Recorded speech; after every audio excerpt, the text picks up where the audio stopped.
आज की क्लास में हम रस क्रिया के बारे में पढ़ेंगे। रस क्रिया हमने जब अवलेह कल्पना की डेफिनेशन देखी थी तो अवलेह कल्पना का ही पर्याय था रस क्रिया। जब हम अवलेह कल्पना देखते हैं तो आपको इसकी दो तरह की निर्माण विधि मिलती है, एक जिसमें मधुर द्रव्यों का उपयोग होता है और दूसरा जिसमें मधुर द्रव्यों का उपयोग नहीं होता है। तो जिस कल्पना में मधुर द्रव्यों का उपयोग नहीं किया जाता उसे रस क्रिया कहते हैं। जैसे कि इसके नाम से है रस क्रिया। रस मतलब कि कोई भी लिक्विड मीडिया और क्रिया मीन्स होता है उसमें अगर प्रोसेसिंग की जाए, तो किसी भी द्रव पदार्थ को अगर और पाक करके गाढ़ा कर दिया जाए तो उसे रस क्रिया कहते हैं। अंतर अवलेह से सिर्फ इतना है कि इसमें हम मधुर द्रव्यों का उपयोग नहीं करते हैं। तो अगर हम देखें तो ये अवलेह कल्पना के समान ही कल्पना होती है जिसमें मधुर द्रव्य का यूज़ नहीं किया जा रहा। इसमें हम अंतर क्या आ जाता है, अवलेह को हम सेमी सॉलिड बनाते हैं। सेमी सॉलिड ये भी है लेकिन इसमें एक थोड़ा सा अधिक पाक करके इसको वटी या फिर गोली बनाने तक इसको गाढ़ा किया जाता है।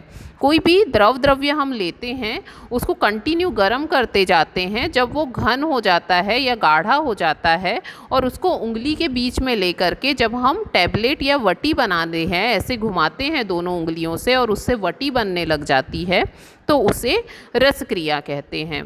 अगर इसके पर्याय देखें तो आपको रसक्रिया, घनसार, घनसत्व, घनवटी और फाणित, यहाँ पर आपको जितने भी पर्याय देखने को मिल रहे हैं अवलेह कल्पना के ही हैं। सिर्फ एक हमको अंतर मिल रहा है, वो है फाणित। फाणित शब्द का वर्णन रस क्रिया के लिए सुश्रुत संहिता में मिलता है। अगर आप सुश्रुत संहिता देखेंगे तो यहाँ पर आपको फाणित शब्द मिलेगा। नॉर्मली जो फाणित होता है आपको इक्षु रस से रिलेटेड आप जब पढ़ेंगे कल्पनाएं तब आपको मिलेगा। इक्षु रस अर्थात गन्ने का जो रस होता है, नॉर्मली आप देखते हैं जो गुड़ होता है किससे बनता है, गन्ने के रस से। तो गन्ने के रस को जब हम कंटिन्यू चला करके गाढ़ा करते हैं, ठीक है, उससे झाग आते रहता है और धीरे धीरे गायब होता है और वो घन होने लगता है। तो जब वो घन होने लगता है तब उसकी जो शब्द है या जो उसके लिए बोला जाता है, गुड़ से पहले जब वो सेमी सॉलिड रहता है तब उसे फाणित कहा जाता है। ना एकदम सॉलिड रहता है ना एकदम लिक्विड स्टेट में रहता है, सेमी सॉलिड जब रहता है तो उसको फाणित कहा जाता है। इसी फॉर्म में इसको जमाया जाता है। तो इसीलिए सुश्रुत संहिता की ढल्लन टीका में रसक्रिया के लिए फाणित शब्द आया है। इसके अलावा अगर अन्य कल्पनाओं में देखें तो आपको दिखेगा कि घनसार, घनसत्व, घनवटी, फणित, ये सब घनसार, घनवट किसके लिए कहा जाता है, गाढ़ा, और वटी निर्माण कर रहे हैं। तो इसीलिए गाढ़ा करके हम किसी भी द्रव्य की वटी का निर्माण कर रहे हैं, इसीलिए इसके ये पर्याय हैं। अगर डेफिनेशन की बात करें तो इसकी जो परिभाषा है अवलेह की ही परिभाषा है। जैसे कि अवलेह में हमने देखा क्वाथादि नाम पुनः पाकात घनत्वम स रसक्रिया सो अवलेह लेहश्च स्याद तन्मात्रा पलोन्मिता। क्वाथ आदि किसी भी द्रव पदार्थ को अगर पुनः अग्नि में पका करके घन कर लिया जाए या गाढ़ा कर लिया जाए तो उसे रसक्रिया कहते हैं। ठीक है, इसकी जो मात्रा होती है वो अवलेह के ही समान होती है। अगर इसके निर्माण विधि की बात करें तो चूँकि मैंने आपको बताया कि जैसे अवलेह की दो निर्माण विधि होती है, उनमें से जो दूसरी निर्माण विधि है जिसमें मधुर द्रव्यों का उपयोग नहीं किया जाता है उसे रसक्रिया कहा गया है। तो डेफिनेशन वाइज तो सेम डेफिनेशन है अवलेह के समान, लेकिन इसका जो वर्णन है हमको सुश्रुत संहिता की ढल्लन की टीका में मिलता है। जो रस क्रिया या फाणित है इसका वर्णन सुश्रुत के सूत्र स्थान अध्याय 37 में 21वें श्लोक में है। इसमें एक भाग द्रव्य में 8 गुना या 16 गुना जल डाल करके पकाते हैं और इसी के अनुसार जब वो 1/8 या 1/16 भाग शेष रहता है तब इसे कपड़े से छान लेते हैं। ये जो छना हुआ क्वाथ रहता है इसको फिर से अग्नि में पकाते हैं जब तक कि इसका जलीयांश पूरी तरह से उड़ नहीं जाता। जब ये क्वाथ कम होकर के घन हो जाता है तब इसको फाणित कहते हैं। अगर इसका घनत्व देखें तो ये शहद की तरह होता है, यानी इसकी जो कंसिस्टेंसी होती है इसको छूने पे या दिखने पे आपको ये शहद की तरह दिखेगा। और अगर इससे हमको घनवटी बनानी है, ये जो डेफिनेशन हमने देखी, शहद की तरह आप उसको अगर लिक्विड करेंगे, शहद भी जो होता है वो उससे आप वटी नहीं बना सकते, वो सॉलिड सेमी सॉलिड जैसा तो होता है, थोड़ा थिक होता है तो, लेकिन वटी नहीं बना सकते। वो जो शहद की तरह कंसिस्टेंसी किसकी बताई है, फाणित की बताई है। अगर इसी को हमको घनसार या घनवटी बनाना है तो हम इसको और ज़्यादा गाढ़ा करेंगे और जब उंगलियों के बीच लेंगे और जब को घुमाएंगे और वटी बनने लग जाएगी, तब हम इसको घनसार या घनवटी कहते हैं। जब भी घनसार या घनवटी की निर्माण करते हैं तो ये बन गया है, हम कैसे बताएंगे, तो अवलेह की जो परीक्षा है वो यहाँ पर कुछ मात्रा में अप्लाई होती है। क्यों? क्योंकि वहाँ पर आपका तार बन रहा था, पानी में डूब जा रहा था, तो वो जो सारी परीक्षा थी वो चाशनी की परीक्षा थी। क्योंकि हम यहाँ पर मधुर द्रव्य ऐड नहीं कर रहे हैं, इसीलिए वो जो परीक्षा है वो यहाँ पर अप्लाई नहीं होती है। मैक्सिममली जो रस क्रिया है वो घनवटी निर्माण में होती है, इसीलिए इसे उंगली के मध्य घुमाकर अगर घुमाया जाए तो इसको कोई भी आकार दिया जा सकता है, यानी नॉर्मली हम इससे वटी भी बना सकते हैं, ऐसा इसकी परीक्षा ही है।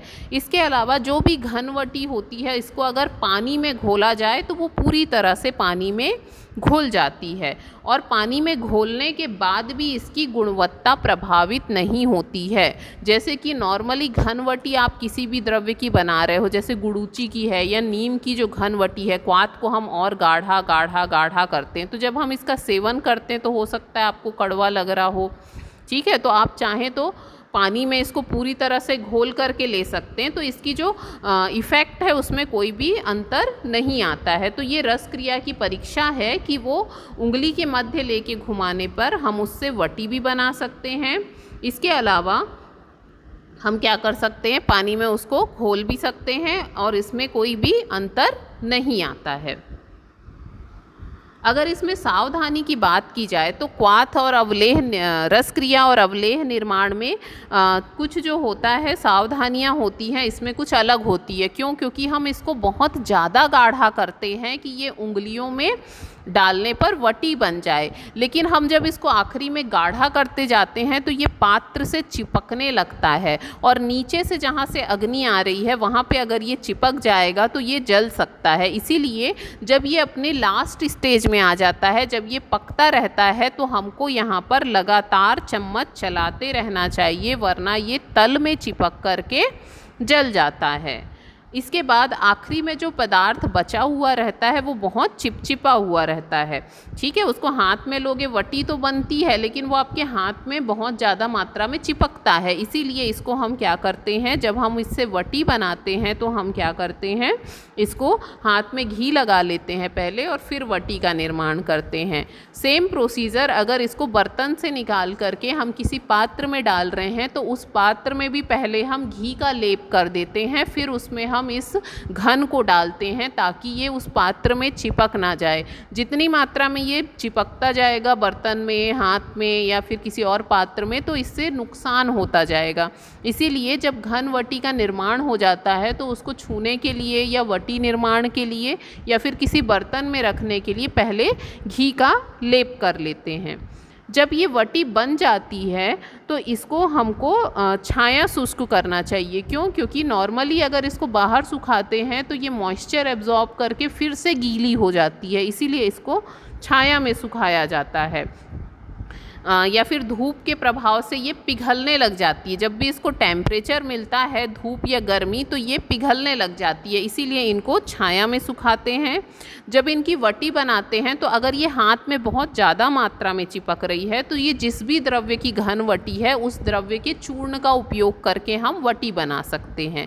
जैसे मैंने गुड़ूची का अगर घन बनाया, गुड़ूची के क्वाथ को मैं कंटिन्यू चलाते जाऊँगी, एक समय के बाद वो गाढ़ा हो जाएगा और गुड़ूची घन वटी बनेगा। तो उस घनवटी से अगर मेरे को गोली बनाना है और घी लगाने के बावजूद उसकी गोली नहीं बन पा रही है, थोड़ा गीला लग रहा है, तो उस केस में मैं वहाँ पर गुड़ूची का पाउडर उसमें मिलाऊंगी और अपने हाथ में लगा करके उससे मैं गुड़ूची की वटी बनाऊंगी। ठीक है। ये जो होता है चिपचिपा पदार्थ, ये पानी में आसानी से घुल भी जाता है। जब इसको पेशेंट को देते हैं तो वटी फॉर्म में भी दे सकते हैं या जल में घोल के ले लेना।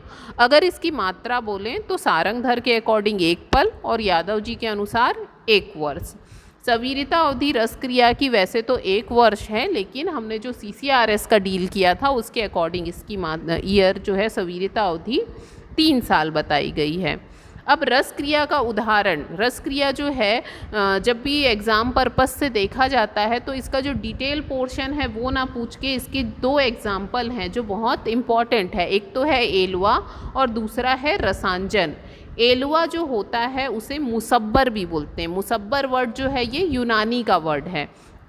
नॉर्मली जो एलुआ होता है इसका निर्माण घृत कुमारी स्वरस के घन सार से करते हैं। जैसे हमने रस क्रिया निर्माण की प्रोसेस पढ़ी कि किसी भी द्रव्य के क्वाथ या फिर उसके स्वरस को गाढ़ा करके, तो जो एलुआ या मुसब्बर होता है इसमें आप लोगों ने घृत कुमारी या एलोवेरा देखा होगा, उसके बीच में जो पल्प होता है उसी को उसका स्वरस कहा जाता है। तो अगर हम बहुत सारा घृत कुमारी का पल्प लेकर के एक बर्तन में चढ़ा करके उसको पकाएंगे तो वो पकते पकते धीरे धीरे गाढ़ा होने लगता है और काले रंग का हो जाता है। आखिरी में वो इतना थिक हो जाता है, क्वांटिटी वाइज घनसार हमेशा कम बनता है लेकिन वो इतना गाढ़ा होता है और उसकी कम डोज में भी ज़्यादा काम हो जाता है। तो ये ब्लैक कलर का घन बन जाता है जिसे एक बर्तन में घी लगा करके नीचे जमा देते हैं, तो इसे एलुआ या मुसब्बर बोलते हैं। तो एलुआ या मुसब्बर में हमको सिर्फ क्या लगा, घृत कुमारी का स्वरस लगा। दूसरा इसका बहुत इम्पॉर्टेंट एग्जाम्पल है रसांजन। रसांजन आप जब रस शास्त्र पढ़ेंगे तो रस शास्त्र में जो उपरस है उसमें अंजन वर्ण, अंजन एक ड्रग है, उसमें 8 ड्रग जो आते हैं उनमें से एक अंजन है। उस अंजन के अंतर्गत 5 अंजन में से एक अंजन रसांजन है। तो आप वहाँ भी इसका अध्ययन करेंगे और जब आप भेषज पढ़ते हैं तो जो रस क्रिया है उसके अंदर इसका वर्णन आता है। तो रसांजन जो होता है ये भी एक प्लांट के क्वाथ को घन करके बनाया जाता है। तो कौन सा प्लांट है ये, तो दारू हरिद्रा के क्वाथ को जब हम कंटिन्यू घन करते जाते हैं, गाढ़ा करते जाते हैं और उसमें हम एक निश्चित मात्रा में बकरी का दूध मिला देते हैं, तब जिस घन का निर्माण होता है उसे रसांजन कहते हैं। मैक्सिममली ये शॉर्ट नोट्स पे आपके आता है। इसमें जो दूध की मात्रा है वो अलग अलग आचार्यों के अनुसार अलग अलग बताई गई है। तो ज़्यादातर आयुर्वेद प्रकाश को हम फॉलो करते हैं। दार्वी क्वाथम अजा क्षीरम पादम पक्वम यदा घनम तदा रसांजनम गेयम तन नेत्रयो परम हितम। दार्वी क्वाथम अजा क्षीरम, तो दार्वी क्वाथ, पहले इसमें हम दारू हरिद्रा के क्वाथ का निर्माण करते हैं, फिर उसमें अजा क्षीर, अजा मीन्स बकरी का दूध मिलाते हैं। तो कई आचार्यों के अनुसार जितना दारू हरिद्रा का क्वाथ होता है उतनी ही मात्रा में इसमें बकरी का दूध मिलाया जाता है। लेकिन आयुर्वेद प्रकाश के इस श्लोक में पादम वर्ड जो आया है 1/4, तो कई आचार्यों का मानना है कि बकरी का दूध 1/4 मात्रा में डालना चाहिए। तो अगर इसका अर्थ देखें तो दारू हरिद्रा के क्वाथ में 1/4 बकरी का दूध डाल के पक्वम, पकाते हैं। कब तक, यदा घनम, जब तक कि वो घन नहीं हो जाता, जब वो गाढ़ा होता है, तदा रसांजनम गेयम, तब इसे रसांजन कहा जाता है। तद नेत्रयो परम सुखम, क्योंकि ये अंजन है और अंजन ज़्यादातर नेत्र रोगों में यूज़ किया जाता है, तो ये जो होता है नेत्र रोगों में ज़्यादा लाभदायक होता है। इसके अलावा जो रसांजन होता है उसमें दारू हरिद्रा के गुण पाए जाते हैं, इसीलिए दारू हरिद्रा का हम जहाँ जहाँ यूज़ कर सकते हैं वहाँ पर भी हम रसांजन का यूज़ करते हैं। ठीक है, ये जो होता है स्तंभन गुण इसमें पाया जाता है क्योंकि इसमें तिक्त रस होता है। ठीक है, इसीलिए इसका जो यूज़ है नॉर्मली रक्ततिसार, रक्त प्रदर, रक्त अर्श में किया जा सकता है। तो रस क्रिया को हम अपनी नेक्स्ट क्लास में देखेंगे। Thank you.